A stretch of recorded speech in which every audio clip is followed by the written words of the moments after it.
ओम नमः शिवाय। जय जय करुणाकर शंकर। जय त्रिनेत्र गौरांगुमावर। जय नीलकंठ मृत्युंजय शशिधर। जय भूतनाथ भगवान महेश्वर। जय मदन दहनकारी योगेश्वर। जय श्याम सदा शिवहर। लिपटे आगणित ब्याल भयंकर। हो प्रसन्न इस स्मृति तन पर। आशुतोष जय पार्वती पति।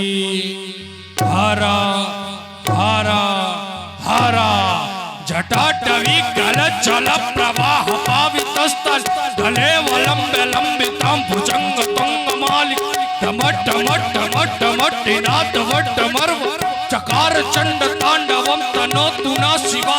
चकार चंड तांडवम तनोतु न शिवा। ये गंभीर योग निद्रा में अकुंठता। ये अर्घ्यावरण कांत का। ये प्रातः काल का।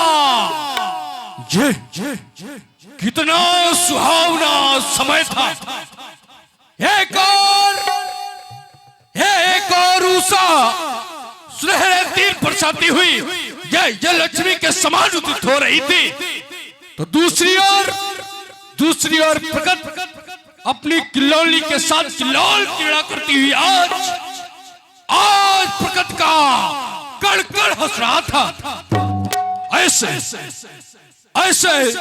सुख के संसर्ग में स्थापित शीतल शांत सरोवर में षोड़ सज्जल के साथ ठेलियां करती हुई शिवापति शंकर की सुखद सजीली बाकी झांकी का ये मंच दिग्दर्शन कराती हुई है।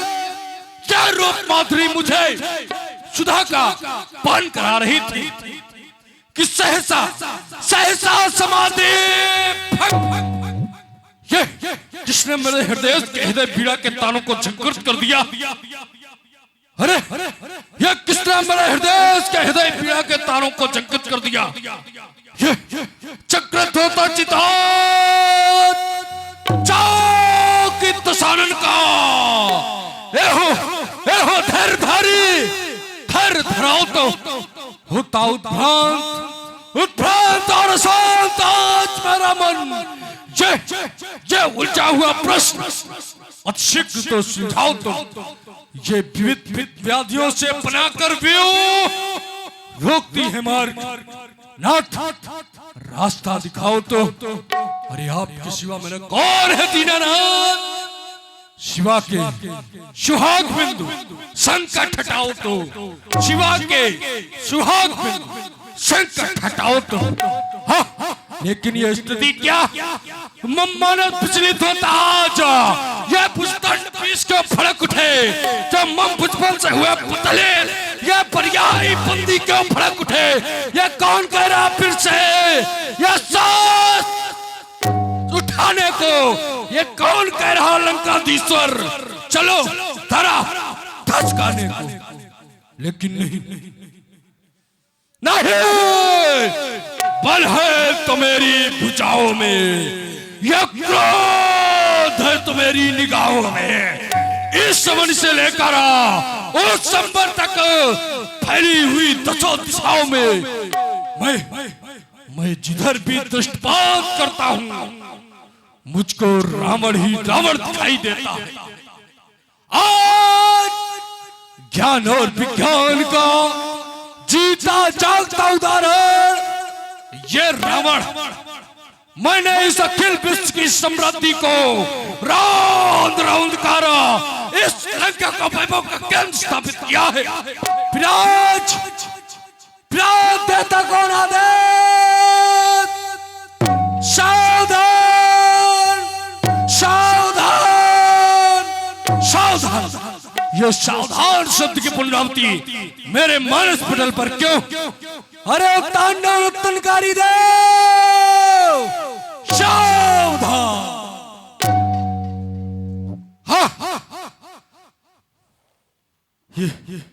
अब तांडव नृत्य करो शिव शंकरा, अटप्यम नमरूपाचा कराल, नाचे पिशाच पे ताल ताल, कर मेले खप्पर कपाल, गा रही गीत दे रही ताल, हो जगती तब मैं फर फर फर। अब तांडव नृत्य करो। तो खोल तीसरा नेत्र शंभु, और देव धर्म पर संकट छाया, उबल रहा है रक्त वीर का, ये प्रतीक कैसी है माया। फिर एक बार नाचो नटवर, अब तांडव नृत्य करो शिव शंकर। क्या बात है दीनानाथ, क्या बात है भोलेनाथ। आप तो सदैव मुझे ज्ञान दिया करते थे। अरे आप तो मुझे सदैव सद्बुद्धि दिया करते थे। आप सदैव मुझे शक्ति दिया करते थे। फिराज क्या कारण है भोलेनाथ? इस अज्ञात प्रश्न का कारण क्या है दीनानाथ? अरे कुछ तो बोलो भोलेनाथ। आज आप मौन क्यों दिगंबर? आज आप मौन क्यों? आज आपका मान रहना इस त्रैलोक विजेता रावण को अनित का द्योतक सिद्ध करता है भोलेनाथ। कुछ तो बोलो दीनानाथ, कुछ तो बोलो प्लंकर, अरे कुछ तो बोलो महादेव, बोलो। आप बोलो गुरु चंद्रमौल गिरजापति शंकरा। आज मनुष्य विप्लव मचाता है, होता धीरा धर्म परमात्मा नहीं, ये सड़सच्ची संपूर्ण लंघन ढहा जाता है। लड़ते दिखाते रावण काल भी बना, जय समर समीप कान प्ले गान गाता है। सारे सुरबंदी खाने में हमारे बंद, फिर लंकेश्वर क्यों भ्रमित हुआ जाता है? बोलो बोलो प्लंकर, बोलो महादेव। इस अज्ञात प्रश्न का कारण क्या है? हाँ, क्या कारण है महादेव? इस अज्ञात प्रश्न का कारण ज्ञात कराओ भोलेनाथ। हाँ, ये क्या देख रहा हूँ? देव मार्ग से देव यक्ष किन्नर गंधर्व ये सभी उत्तर दिशा की ओर। क्या बात है भोलेनाथ प्लंकर? इस अज्ञात प्रश्न का कारण ज्ञात कराओ भोलेनाथ। शिवाय नमः, पिनाकिने नमः, श्री आनंदेश्वराय नमः, कपालने नमः, ख्याल सूत्राय नमः, श्री हुलासेश्वराय नमः। बस रहने दो गुरुदेव, ये अज्ञात प्रश्न ज्ञात हो गया है। रचा स्वयंवर शीरत भजने, आधार लक्ष्य अजगौ सीता, धन कर्षण करने वाले को अर्पित की जावेगी दिव्य सीता। कोई नहीं जान सकता इस रावण के उद्गारों को। ये सब बाहर से देखा करते हैं मेरे अत्याचारों को। तोरे सावधान पितलाधीश्वरा, ये अभियान नहीं चलने दूंगा। अपना रहता गुरुवायु का अपमान नहीं होने दूंगा। याद रखो सीरत सज्जनक, टूटा मिला अगर अजगाओ तो पलट पुतला को मैं दूंगा, न पल की तैर लाऊंगा। हाँ, पकड़कर भान राका को धरातल पर थाम, ये सहज पद शेष के नाथू पकड़ भूतल पर लाऊंगा। है अगर शक्तिशाली सम्राट तो बदला मैं चुकाऊंगा, बदला मैं चुकाऊंगा। अरे सावधान हो जा देश, तो ही ये तेरे नाश का ये भयंकर शिक्षा रहा है। सावधान मिथिलाधीश्वर, लंकापति सम्राट आ रहा है। यहाँ पर उपस्थित देव भक्त उच्च स्वर में जय घोष करें, बोले भगवान शंकर की।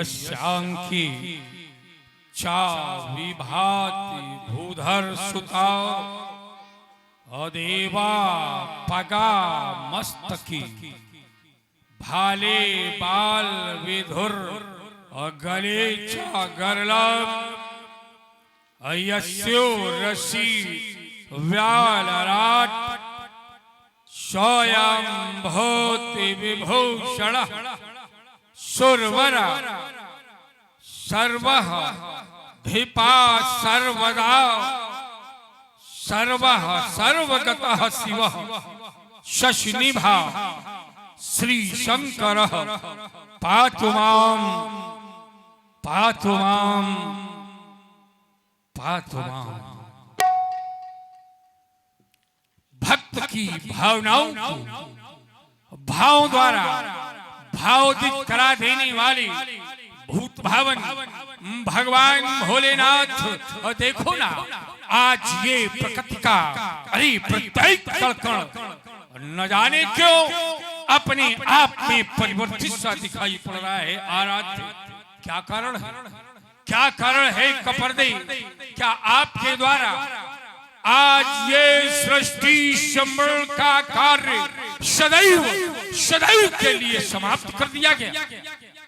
अगर नहीं तो फिर क्या महाप्रलय का वो समय सन्निकट आ गया और आज आपके द्वारा इस सृष्टि के संहरण हेतु पुनः पुनः अमोघ पाशुपत का आज से अरे ये प्रयोग होने वाला है धीरनाथ। क्या उसी का और का बात? अगर ऐसा है तो अपनी अखंड समाधि को त्याग कर इस अकिंचन सेवक को अप्रत्याशित कारण से अवगत कराओ नाथ। जागो जागो जागो हे चंद्रचूड़, जागो जागो हे चंद्रभाल, जागो जागो हे चंद्रभाल। आज ये आतंकों से आज मनुष्य शक्ति बन जाओ अब तुम महाकाल बन जाओ, तुम महाकाल।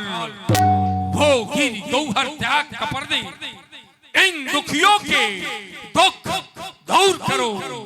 आज सदियों लगी समाधि त्यागो। ओ काम रिपो जय घोष करो। ओ काम रिपो जय घोष करो।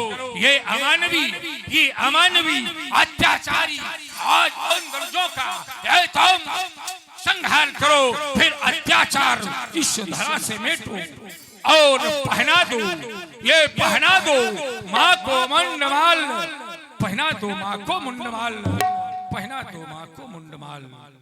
हे भक्तों के भोले रसाल, ओ कालों के भी महाकाल, ये विकराल व्याला तन मुंडमाल। वो फम फपकारे फड़े ये फम फपकारे फड़े। जय महाशक्तिशाली महेश, देखो ना आराध्य आज ये रणचंडी आज कितनी प्यासी है, छाई सर्वत्र उदासी है। आज सम्मुख अंगारे गिरते हैं, वो विपदा के बादल गिरते हैं। इनमें भर दो वाणी विशेष जय महाशक्तिशाली महेश, जय महाशक्तिशाली महेश। करना क्या होगा आराध्य, एक बार जन कल्याण हेतु भेजो भैरव भावभूतों को, अरे वो रणचंडी समर सपूतों को भेजो, खडमुख भेजो गणेश। जय जय महाशक्तिशाली महेश, जय महाशक्तिशाली महेश। विश्व के मंगलकारी देव, आज बलपुत्र बाण के जीवन में ये असामयिक परिवर्तन कैसा, इस निशा सुंदरी के विस्तृत साम्राज्य में अरे चुपके से प्रवेश करा। सोलिपुर के इन राज प्रासादों के मध्य बैठे हुए बलपुत्र बाण के इन समरंधों पर ये कौन कह रहा, कौन कह रहा, बलपुत्र बाण हो जाओ सावधान शब्द की पुनरावृत्ति, जबकि मैंने कोई भी नहीं तो ऐसा सहिष्ठ नहीं रखा जो बलपुत्र बाण को सावधान करने की ये साहस अथवा सामर्थ्य बता सके। फिर कौन, ये एक और वीरता से परिपूरिता इन अस्त्र शस्त्रों की झनकार, तो दूसरी ओर इन ऋषि मुनियों का करुण क्रंदन, हाँ तीसरी ओर वो दानवता का सफल अट्टहास, तो चौथी ओर ये मानवता का करुण रुदन, ये मानवता का करुण रुदन। क्या कर रहे हैं आराध्य, आज जीवनोदय के तट पर बैठा था मैं शांत अपेक्षित, ये देख रहा था क्षुद्र अहं की उन सिंधु लहरियों का लड़कोशिता कि ना जाने किसके वैभव की, आज ना जाने किसके वैभव की ये गीत हो रहे भू पर निर्मित। क्या ये कह दूं आराध्य कि अभी हम दैत्यों के ये बालान से वह विश्व रह गया भी अपरिचित। इसमें चलती आनंद पर थे खुले नेत्र, मन था उत्फुल्ल, रोम रोम से सरस रहा था, ये रोम रोम से सरस रहा था गुरु का मधुरिम भाव प्रफुल्ल, गुरु का मधुरिम भाव प्रफुल्ल कि सहसा ये सहसा गौंज उठा कोई ईश्वर, ये सहसा गौंज उठा कोई ईश्वर जिससे कॉपी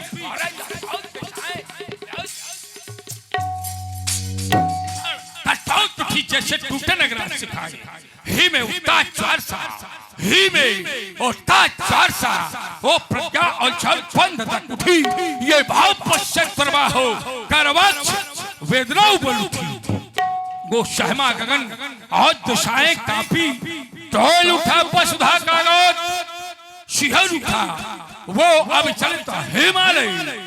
क्या हुआ कहीं पर्वत जा पात, क्या हुआ कहीं पर्वत जा पात, ये पानी दमशाल क्यों मचल मचल कर आज सजा रहा है ज्वार, आज जब इस सुरक्षा धरा पर रहा बाढ़ को कौन पुकार, कौन हो सकता है, कौन हो सकता है आराध्य, कौन सी पाखंड पाक पे आई है, कैसे मैया ने उस वीर छोरे को जन्म दे दिया जो आज बलपुत्र बाण के मार का और उत्पन्न कर रहा है। मैं भी तो देखूं किसकी धमनियों का रक्त उबाल मार रहा है। अरे ये कौन रणबंका, ये कौन रणबंका आज हमें रण में बुलाता है, जहां आकाश के पथ पर आज पड़े के गान गाता है।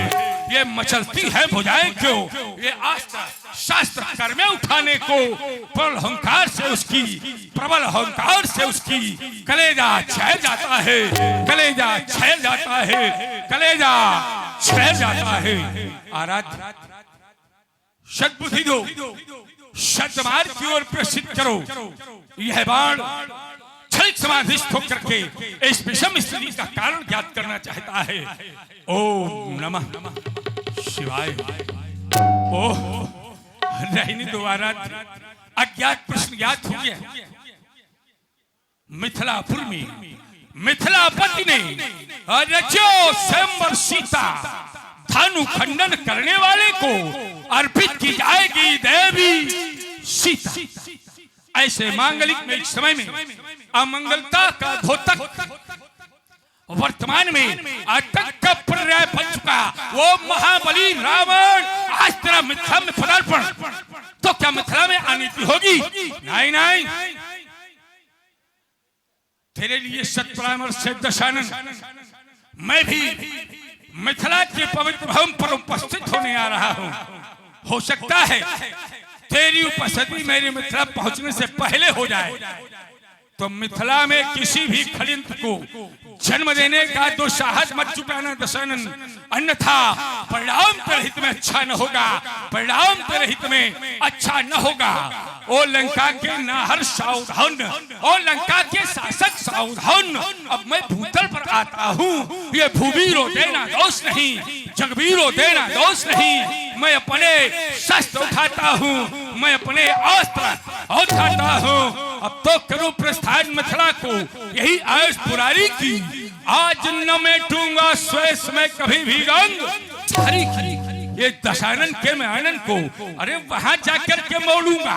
अधर्मी यन बना तो फिर आज पछाड़ूंगा, न छोड़ूंगा, पछाड़ूंगा न छोड़ूंगा।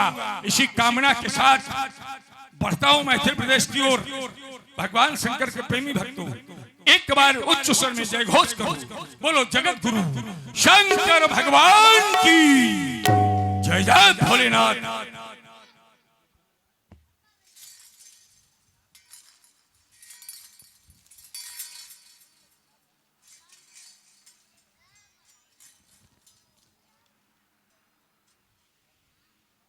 मैथिल रंगभूमि के अंतर्गत उपस्थित है कोई प्रतिहारी? आदेश करे महाराज, आदेश करे महाराज। धर्मात्मा सिरध्वज से जाकर कहो रंगभूमि के मध्य भाग में आयु राजवाण का आगमन साक्षात्कार की अभिलाषी। महाराज के जीवन की जय जयकार हो। सोनितपुर निवासी बलपुत्र बाणासुर जी का आगमन हुआ है, कहिए क्या आदेश? सुना आपके मुखार बिंदु से बंधुवाण का आगमन मैथिल प्रांगण में कृतार्थ हो गया मेरा जीवन और धनी हो गई ये प्रजा। चलो अति शीघ्र मिलेंगे, आतिथ्य करेंगे, सम्मान करेंगे। सोनितपुरा वतंस बंधुवाण, आज आपसे मिलकर के मेरे हृदय में जो आनंद की अनुभूति प्राप्त हुई है वह सर्वथा अनिर्वचनीय एवं अवर्णनीय है। जैसे मार्तंड का आलस रश्मि कर स्पर्श सुख की अनुभूति प्राप्त करवाता है एवं अलसाय कमल मुकुलित होते हैं, यथावत ही आज आपको यहाँ पर पाकर मेरा हृदय मुकुलित हो उठा है।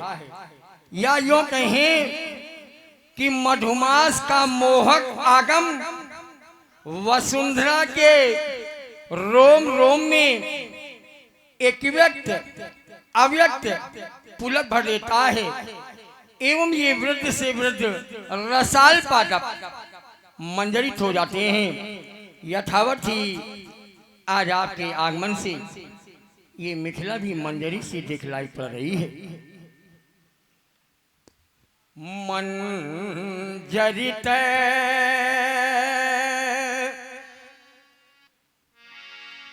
मंजरित तरु खिल उठे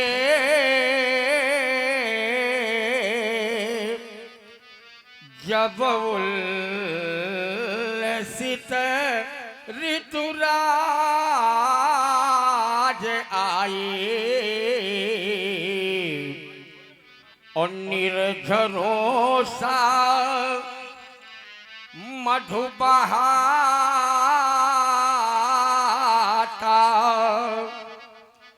आज फिर मधुमास आए मोगही प्रिय बंधु पाकर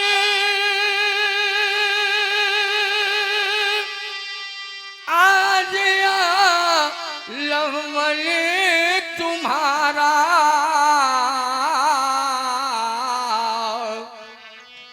बाण अभिनंदन तुम्हारा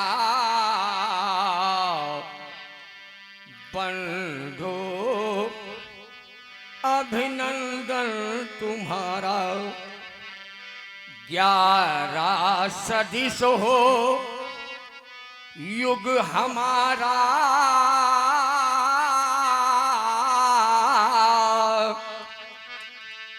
एक ताकी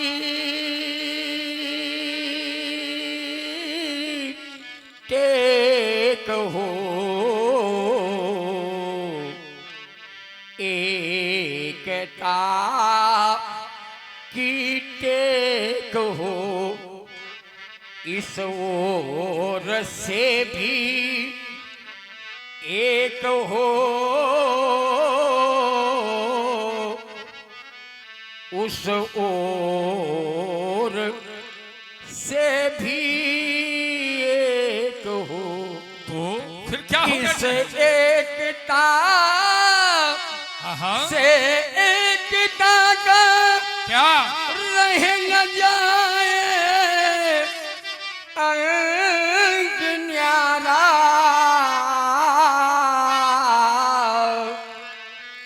बाणे अभिनंदन तुम्हारा बंधो अभिनंदन तुम्हारा बंधो अभिनंदन तुम्हारा। सदाचार शिष्टाचार की साक्षात प्रतिमूर्ति सम्राट शीरध्वज प्रभावित हुआ तुम्हारे द्वारा प्रस्तुत अभ्यागत स्वागत और बरियाई हृदय हमारा अतीत की ओर दर्शन करने लगा। अतीत काल में आपके पूर्वज हुआ करते थे जिन्हें संपूर्ण जगत यद्यपि राजा तुम भी हो लेकिन वो भी राजा तो थे ही लेकिन कैसे थे? सिंहवत थे। लोग राजा सिंह के नाम से जानते थे। आज वही यादें तुमने ताजी कर दी। सच मानो मित्रवत हृदय गदगद हो उठा। ऐसी ऐसी महा दिव्य मूर्तियां इस धराधाम में आई जो आज हमारे आपके लिए संस्मरण के रूप में रह गई हैं। आपने उसी परिपाटी का निर्वहन किया। हमारे पास शब्द नहीं है, किन शब्दों से मैं तुम्हारा अभिवादन करूं? प्रियात्मन मेरा ध्यान अतीत की ओर चला गया। एक बार भगवान शिव दर्शनार्थ में कैलाश पर्वत पर गया और वहां पर जब मैं पहुंचा तो मैंने देखा कि भगवान शिव के समीप में एक संतों का समूह बैठा हुआ है और सत्संग चल रहा है।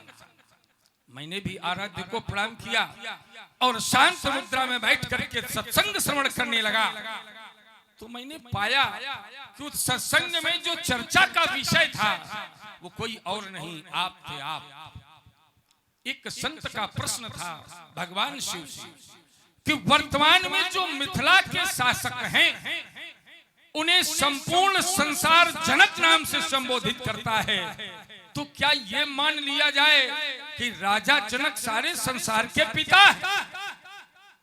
ये प्रश्न था एक संत का भगवान शिव। भगवान शिव ने बड़े सहज भाव में उत्तर किया कि नहीं, यह उपलब्धि तो हमारे शिष्य के लिए बहुत छोटी। सच्चे अर्थों में जनक कहलाने का अधिकारी वही व्यक्तित्व है जिसके जीवन में ये निम्नलिखित विशेषताएं निहित हो। और भगवान शिव ने जग नाम की परिभाषा परिभाषित करते हुए बताया कि जनक है क्या? जो गौरव गरिमा ज्ञान बढ़ावे वही जनक है। जो इन संतों का सम्मान बढ़ा दे वही जनक है। जो पृथ्वी से भी कन्या उपजा ले वही जनक है।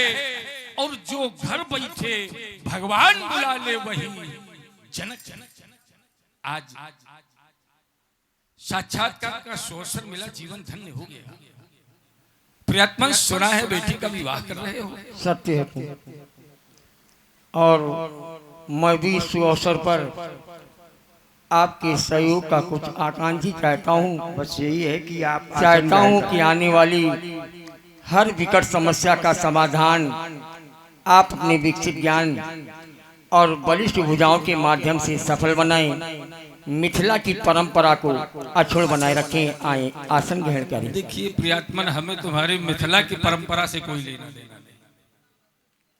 मिथिला की परंपरा से मुझे कोई लेना देना नहीं। हाँ, मैं धर्म पिता हूँ, बेटी का धर्म पिता हूँ, और धर्म पिता होने के नाते इस रंगभूमि की व्यवस्था को मैं अक्षुण्ण बनाए रखूंगा। इस रंगभूमि के अंतर्गत अब आप स्वतंत्र हैं, कोई व्यवधान नहीं आने पाएगा। व्यवधान आएगा तो समाधान भगवान शिव के हाथ है। जाएं आप अन्य कार्य है कोई शिव सेवा के साथ समाज के अंतर्गत आदेश करे महाराज। जाओ जाओ, प्रहरी फेंक चतुर्सन कहो जनक संजाय, रंग कमन में पल गए दशानन आए। जब पूछे कैसा दशानन, कौन कहना चाकी शौर शौरताई को सरहते सब विप देववृंद, जिससे घबराता है ताला पड़ जाता मुख पंडितों के, हमें देखकर तो पाला मार जाता है। जाओ जाकर कह दो मिथिलेश से, त्रिभुवन सम्राट तुमको रावण बुलाता है। जैसी आज्ञा। महाराज के जीवन की जय जयकार हो। श्री रावण जी का आगमन हुआ है मिथिला में, कहिए क्या आदेश। त्रिभुवन सम्राट लंकाधिपति लंकेश्वर का आगमन कृतार्थ हुआ। सुन करके आपके मुखार बिंदु से चलो चल करके आतिथ्य का सम्मान करेंगे। अति शीघ्र मिलेंगे। त्रिकूट गिर पर बसे हुए सोने की स्वर्णमयी लंका में विहार करने वाले वेदज्ञ, दक्षिण के गौरव, रक्ष संस्कृत की प्रणेता, त्रैलोक की विजेता, पौलुस कुलभूषण, मैया केकसी की कोख को धन्य बनाने वाले अप्रतिम योद्धा, भगवान शंकर के उपासक, मेरे अग्रज ऋषपुत्र, मैं सुता काल ब्राह्मण होने के नाते राजर्षि जनक का प्रणाम स्वीकारें, प्रणाम स्वीकारें, प्रणाम स्वीकारें। इस मिथिला के प्राण, इस अधिवेशन के अधिष्ठाता, यम नियम आसन प्राणायाम प्रत्याहार धारणा ध्यान समाधान के परमाचार वैभव संपन्न पंडित के अपार पारावार गौरव के दुंग मेर सिंह तंग सिरथ जनक, जिसे किया तुमने मेरा वंदन, उसे आशीष तुम्हें, सहस्त्र आशीष तुम्हें, सहस्त्र आशीष तुम्हें, लक्ष आशीष तुम्हें, कोट कोट आशीष तुम्हें। मुझे नहीं लगता कि अब कुछ कहने की आवश्यकता है जब ये क्रिया कर ली गई तो। हाँ, भगवान शंकर के परम प्रिय अजगो, प्रथम तो मेरा प्रणाम स्वीकारे नाथ। अहो डिम डिम डिमकत डिम्ब डिम्ब डमरू पाड़ौ सदा यस्वै फुम फुम फुमकत सर्प जाल हृदयम घम घंट चा घंटारवम वम वम वमकत वम वम वाहनम कारुण्य पुण्यात परम वम वम वमकत बम बम नेत्रम ध्यायेत सदा शंकरम, ध्यायेत सदा शंकरम। आज इको डालो कुछ उसमें ध्यान दो कि मैं कौन लिए हाथ में, ये ध्यान दो लिए कौन है। आज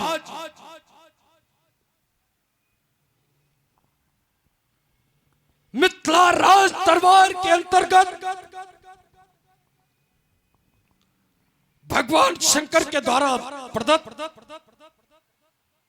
पावन पिनाक को बलवेदी पर स्थापित करा दिया गया। कितना स्वार्थ का कार्य, इतना स्वार्थी राजा जनक कि आज इनको जो जो सर्व पूज्य है, जो जो त्रैलोक्य पूज्य है, अरे नहीं, जो निम्नवंश पूज्य है, आज उनको इस स्थिति पर, और इससे भी बड़ी अचंभित कर देने का विषय यह है कि यहां पर उपस्थित बड़े बड़े कुलगुरु, ज्ञानी, महाविज्ञानी महात्माओं के द्वारा इसका विरोध नहीं किया गया। इसका 1% विरोध नहीं।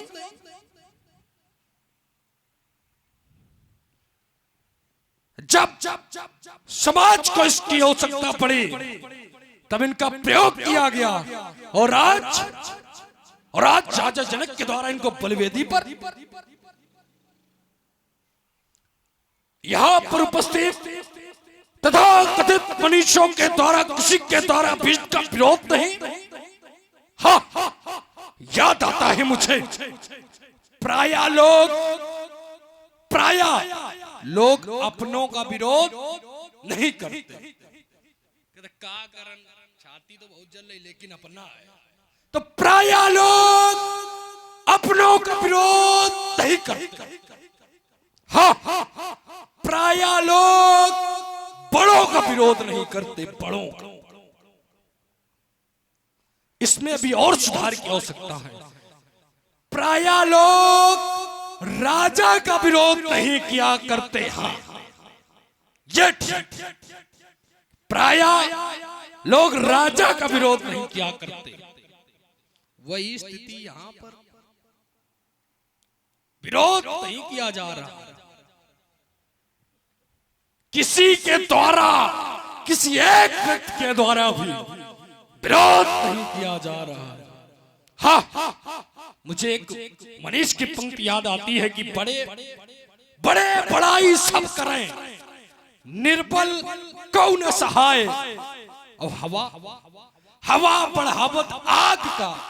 देखो, एक तरफ हवा चला तो आग लगी हो, एक तरफ चल जाए हवा, नगर का नगर साफ। वहीं छोटा दीपक रखा हो तो दीपक दे बुझाए। हाँ, लक्ष्मी जाती धनवानों घर, कभी न जाती निर्धन घर। सरता मिलती है सागर से, कभी न भरती सूखे सर को। इन्हीं कुछ अंध विचारों के साथ जय रावण उपस्थित मिथ्या राज दरबार में एक समाज चयन उत्तर की प्रतिष्ठा में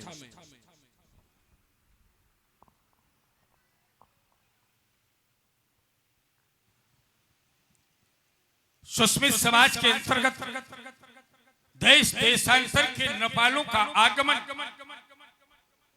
उसी क्रम में त्रिकोट बिहारी सम्मानित श्री रावण जी का भी आगमन जितना सुखद, प्रदर्शन उतना ही विचार।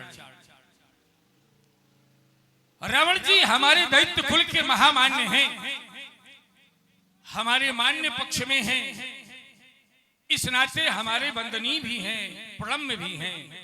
चल करके सबसे पहले सदाचार का निर्वाहन किया जाए और तत्पश्चात अपने विचारों से उन्हें अवगत कराया जाए। ओ विश्व के वैभवशाली सम्राट मैया केकसी की कोख को धन्य बनाने वाले विश्व के अप्रतिम योद्धा वैष्णव श्री रावण जी, जय जय शंकर भगवान। अहो बलितरे बलिस्मान बलिपुत्रोधीश्वर मान, जय जय शंकर भगवान। प्रियात्मन श्री रावण जी, कहो सुने मैंने आपके हृदय के उद्गार, कैसे लगे? ऐसा लगा कि आवश्यकता विचार विनिमय की है। क्यों?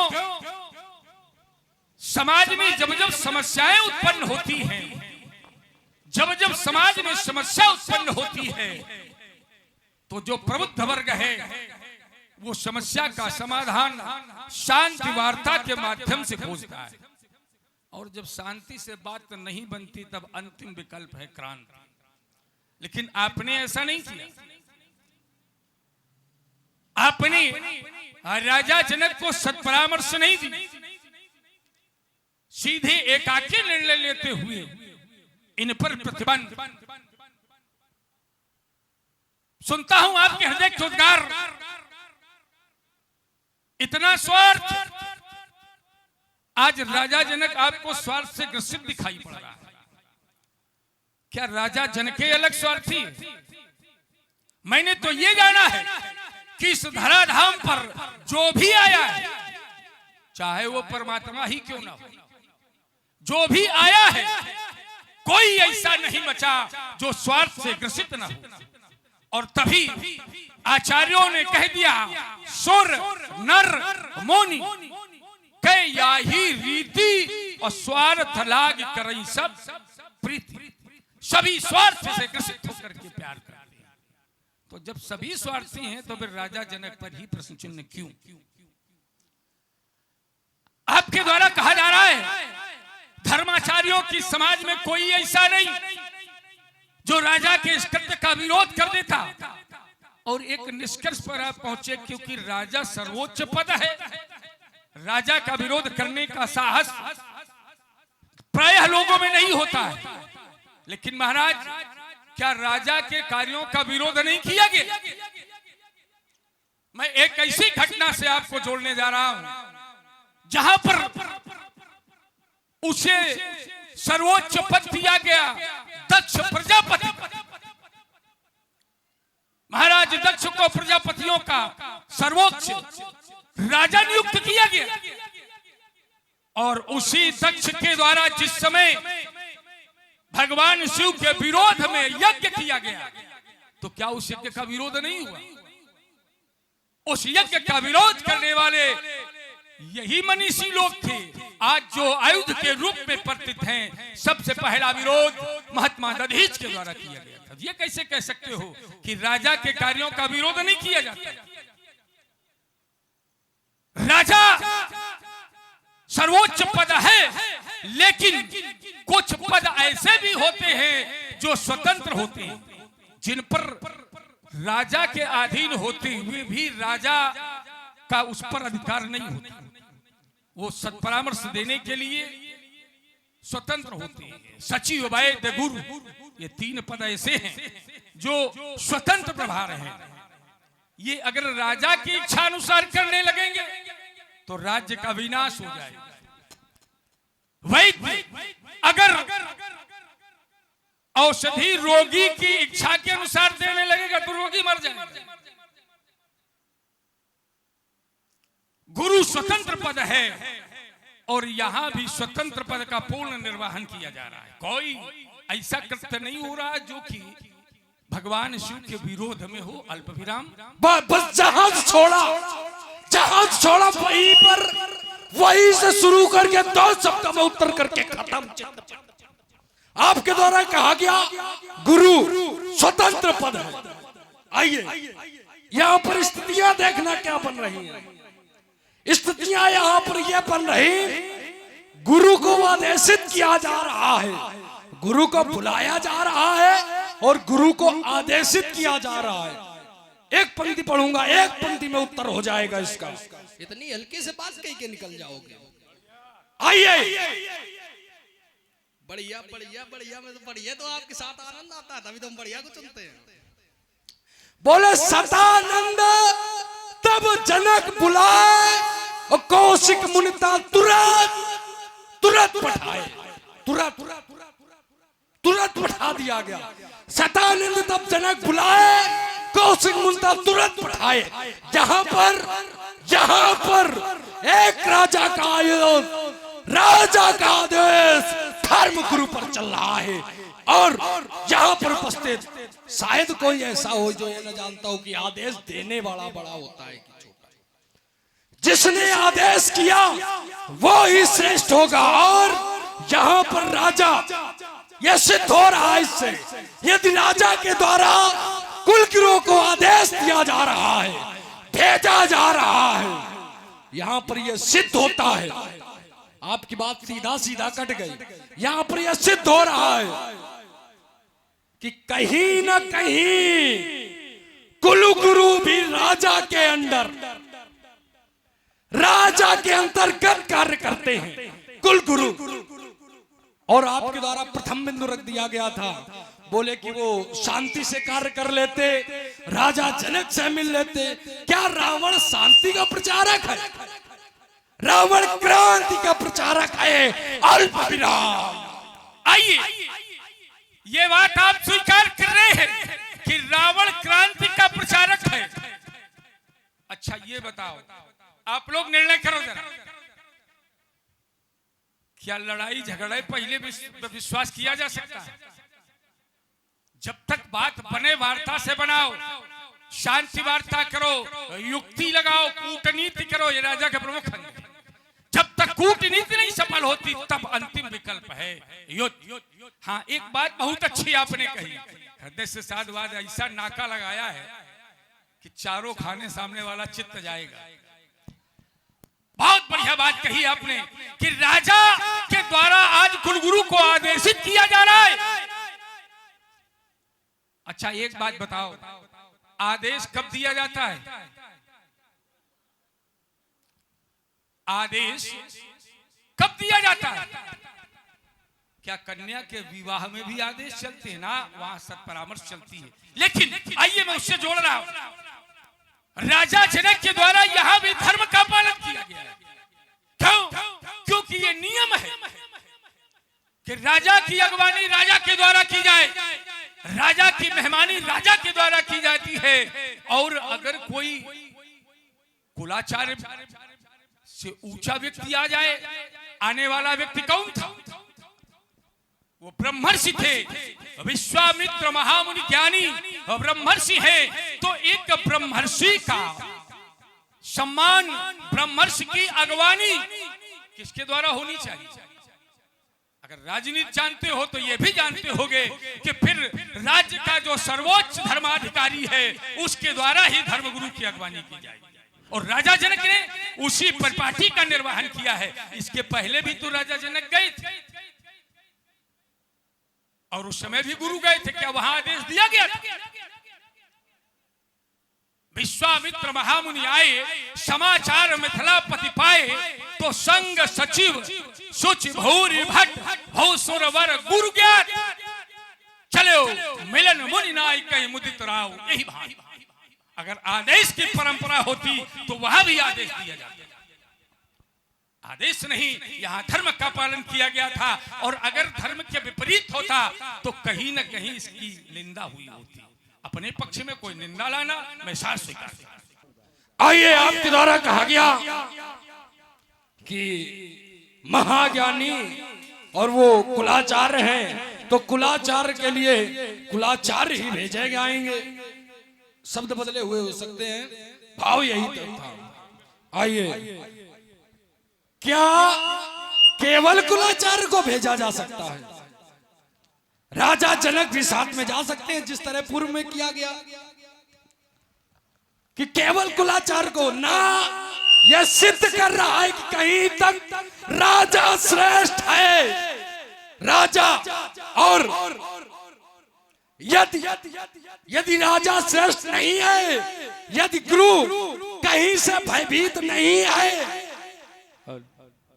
यदि राजा के अंतर्गत कार्य गुरु नहीं करता तो लिखने वाले ने क्यों लिखा सचिव वैद गुरु तीन जो प्रिय बोले। भय लगा हुआ है वहां पर कि कहीं ना कहीं ये भय के अंतर्गत आ रहे हैं। तो ये यहाँ पर सिद्ध कर रहा है कि एक राजा का पद सर्वश्रेष्ठ पद है। और कभी कभी गुरु को भी इसके अंतर्गत आना पड़ता है। इस बात को आपको स्वीकार करना पड़ेगा कि इसके अंतर्गत आना पड़ता है। यदि ऐसा ना होता तो कहीं कहीं गुरु की मानी जाती। यदि तुम्हारे यहाँ गुरु शुक्राचार्य के द्वारा तुम्हारे यहाँ जब राजा बलि आए तो उनको जब जो कहा जाए वो राजा को मान लेना चाहिए। लेकिन राजा नहीं माने तो हम मानेंगे, तुम्हारी नहीं काहे?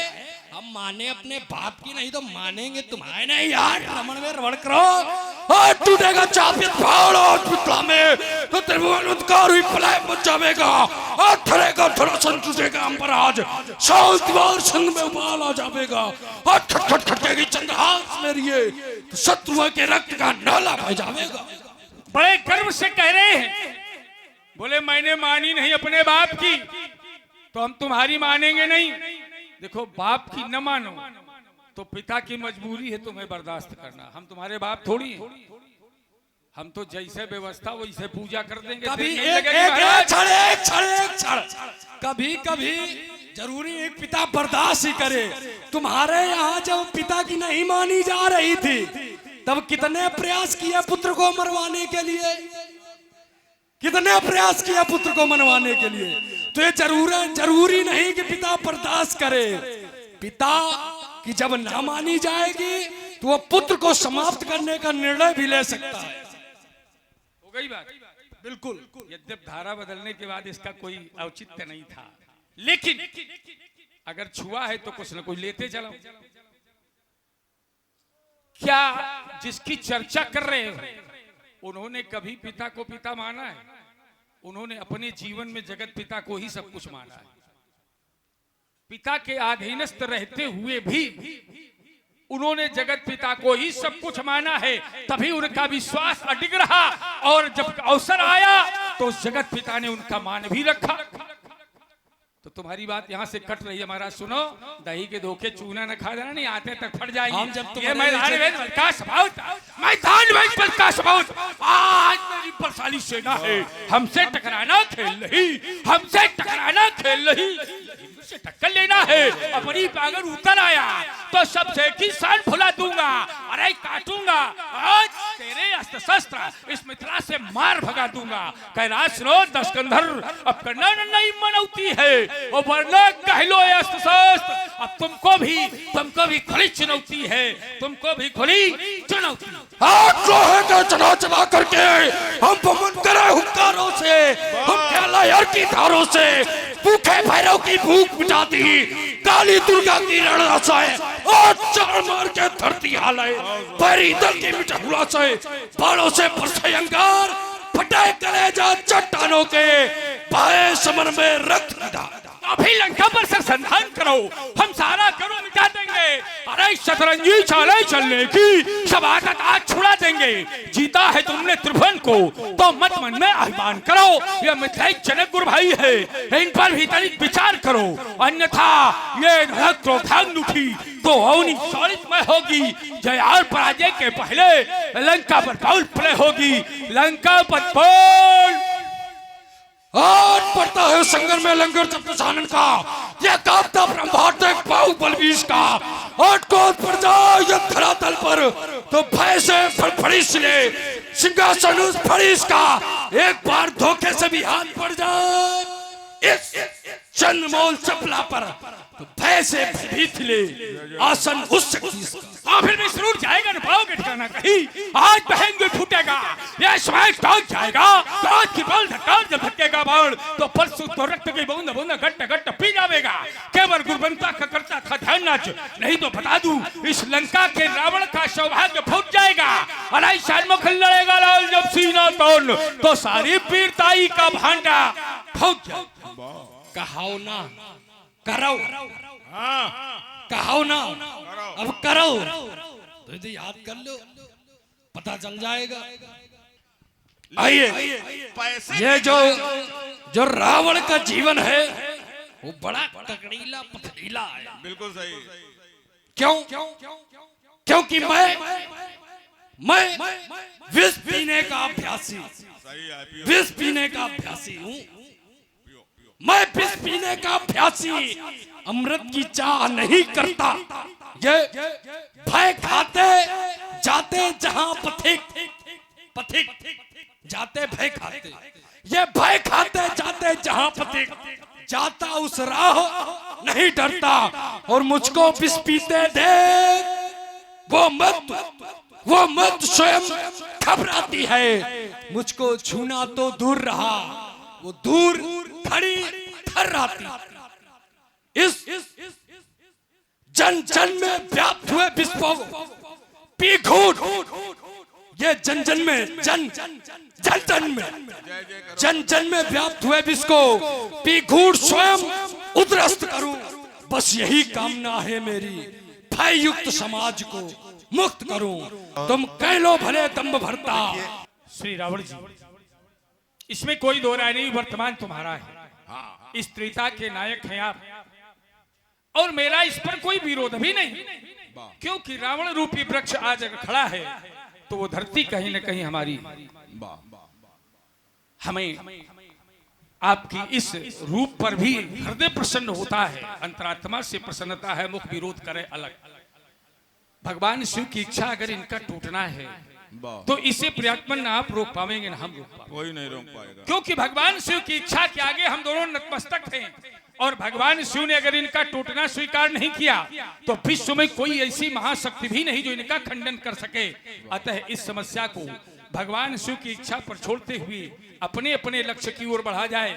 एक बार उच्च स्वर में जय घोष करो, बोलो जगत गुरु शंकर भगवान की जय। जय जय भोलेनाथ, जय जय।